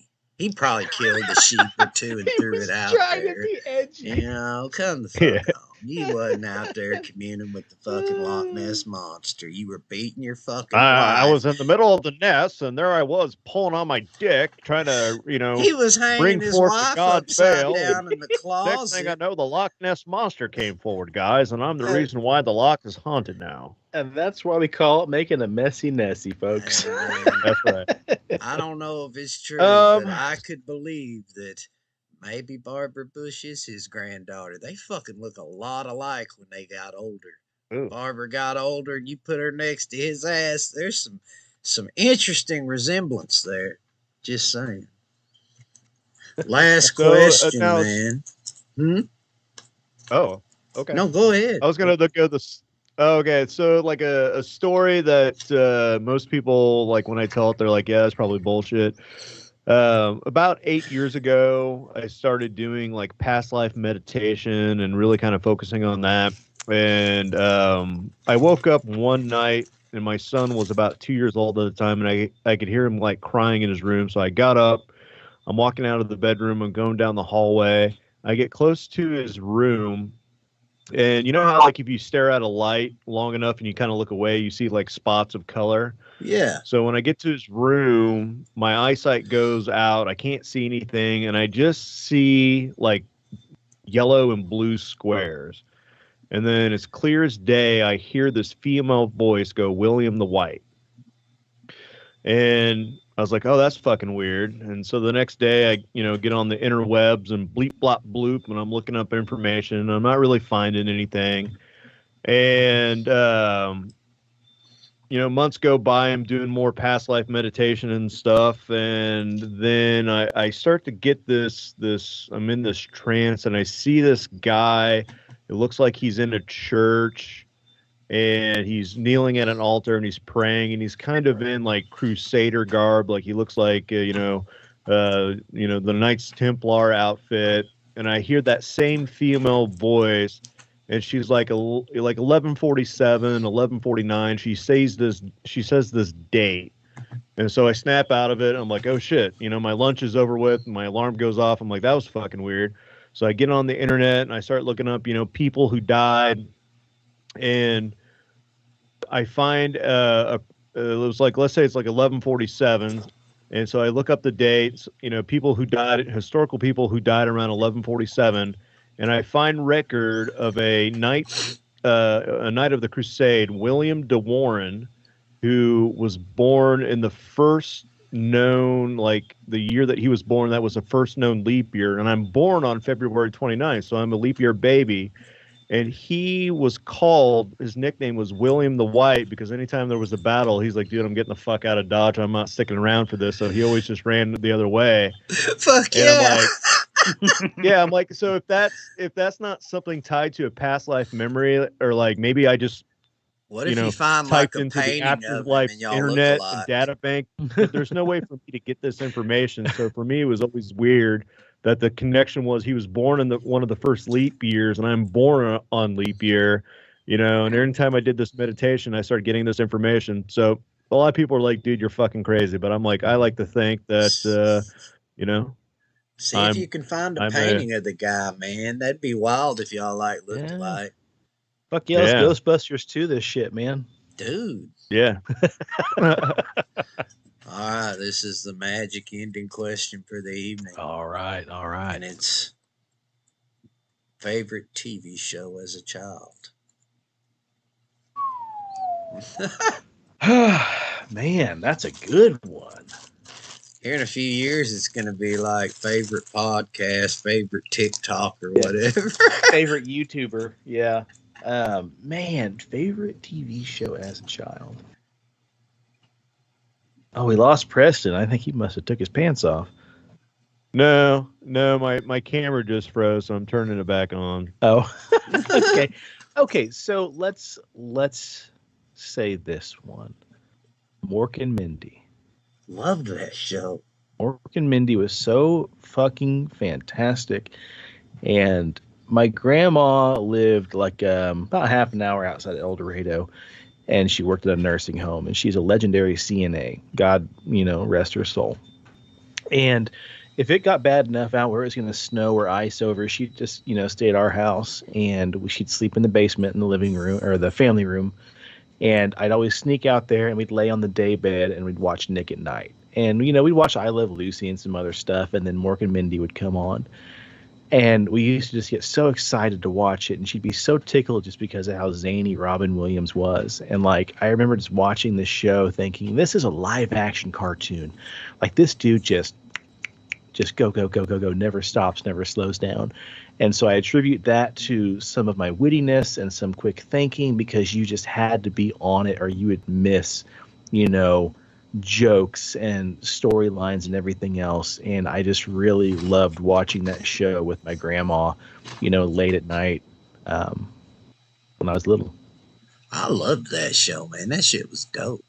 Yep. They say that he got that role, Robin Williams, because when he walked into the waiting room before he was going to read his part to audition, everyone's sitting there going over lines, and he walked in, looked at the chair, and did a handstand on top of his head in the chair. And they came out to call the next guy, and they looked over, and they're like, "Who the fuck's that guy?" And they're like, it's Robin Williams. And they're like, "What are you doing?" He's like, "Well, if I'm an alien from another planet, I don't know how to sit down in chairs. What's a chair for?" And they're like, "This is the guy. This is the fucking guy. He gets it." And so that was one of the biggest reasons why he got chose for the part, other than his fucking just, nonstop blur of a fucking hurricane of a personality. But he made a creepy bad guy that one time. Mm-hmm. That man made me never want to have photos developed ever. It made me regret ever allowing photos of myself to be developed. Yep, 1 hour photo. Sigh the photo guy. Mm-hmm. What about you, Preston? What was your favorite childhood show? Dad and I always used to watch X-Files. When that show first came out, he's like, "We got to watch this." And then, every Thursday, Friday night, whenever it was on, we'd sit down and watch X-Files together. So, hands down, Fox Mulder. I was pissed at them last 6 episodes they did. Like, when they changed the whole conspiracy. All right, now it's not aliens, it's people using alien technology. Well, that's fine, but did you have to make it in such a douchey fashion? Those last 6 they put out were terrible. Yeah. mad about it. Really mad about it. Yep.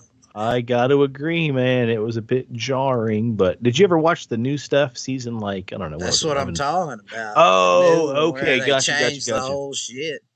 It Okay. made me angry. Yeah. My Yep. favorite childhood show was a cartoon called David the Gnome. Oh man, that's a Remember that solid one. shit? Yep.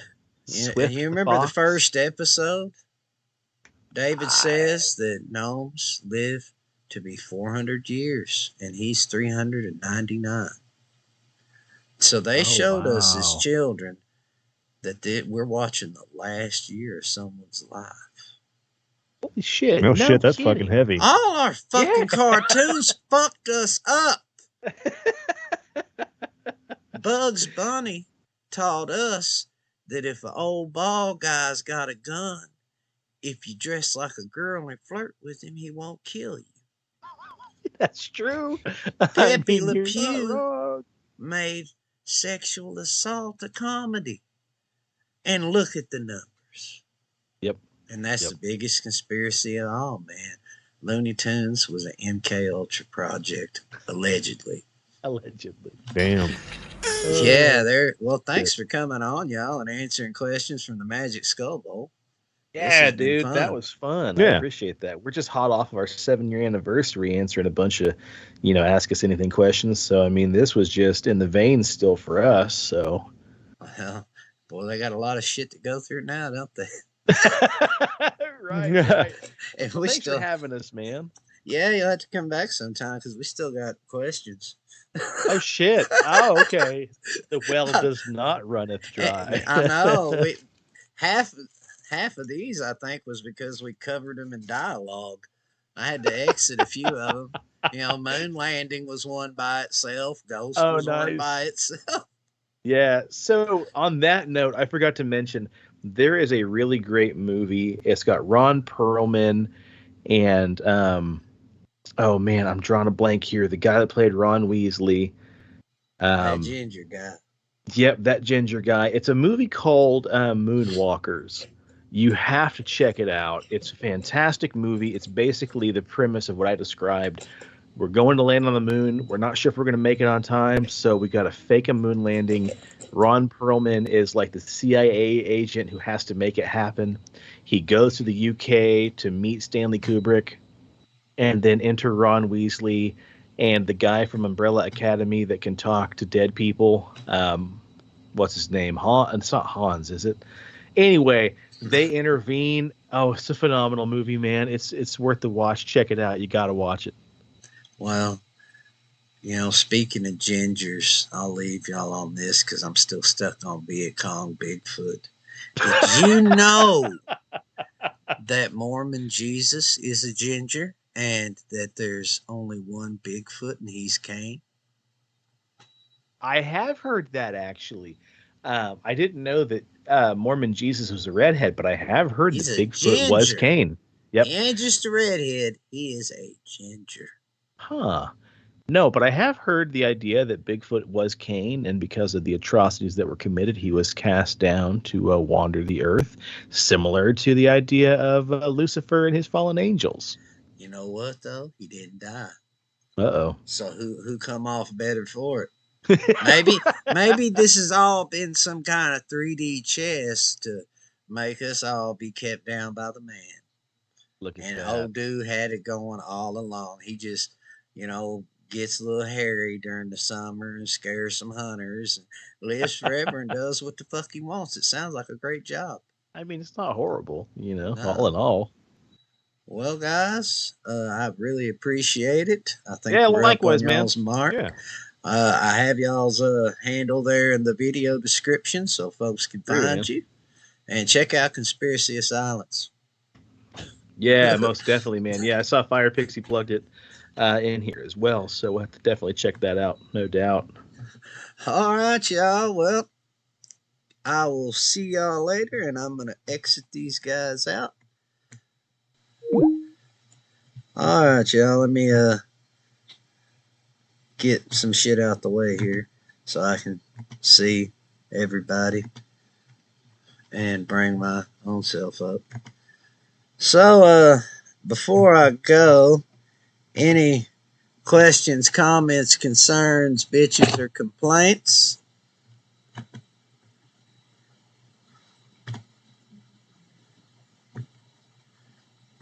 Well, that's good because I'm pretty stoned and I'm ready to leave.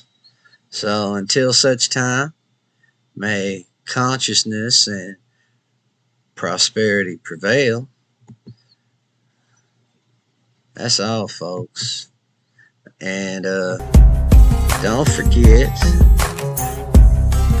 to send all contact requests, video requests, bitches, gripes, complaints, letters of support or opposition, titty pics and tasteful nudes to drcorbeaux@gmail.com. I love you all.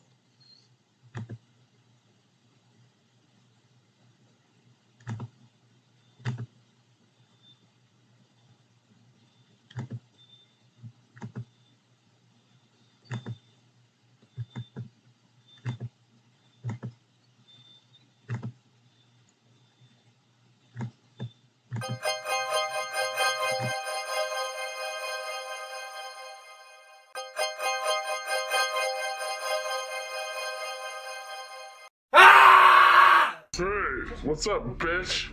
Strange you don't give me money. Hey, give me money. Still. Follow me. Did you have any choice?